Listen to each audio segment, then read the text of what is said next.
Hi, I'm Vasil and this is my entry for the IJA Video Tutorial Contest 2013. My tutorial is about a trick I call elbow flicks and this is how it looks like.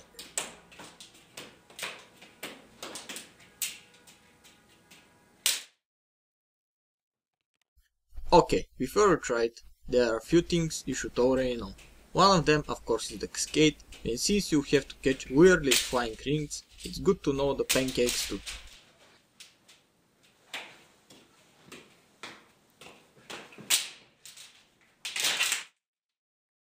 Now you'll see two slow and easy variations of the trick, which may help or not, but probably you will get them in 20 minutes, so learn them anyway. As you might have already noticed, the first one is quite simple. Just alternatingly place and balance rings on top of your arms. The second one is a bit harder, because instead of placing you need to toss the rings, but it's still super easy.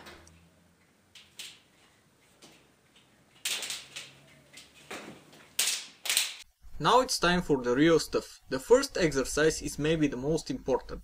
You have to learn how to do this flat throw. Notice that this is not the same as the regular flat throw with rings, because while you're releasing the ring, your palm is facing the floor and not the ceiling as it usually does.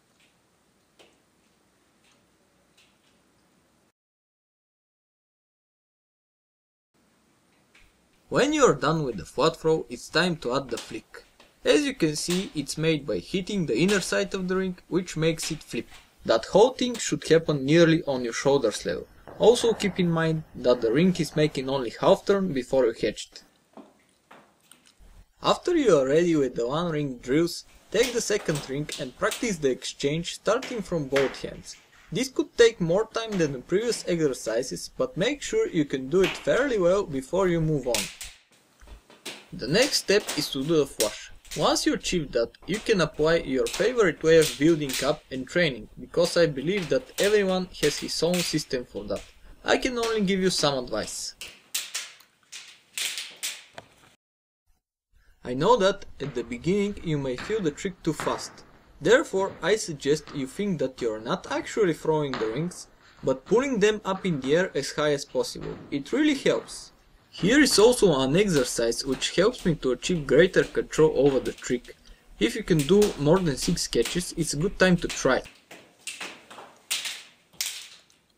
Good. I think I haven't showed you how to go into elbow flicks from the cascade yet, so here it is. Except that this is the end of my tutorial. Thanks for watching, comment if you have any questions, please subscribe, and good luck.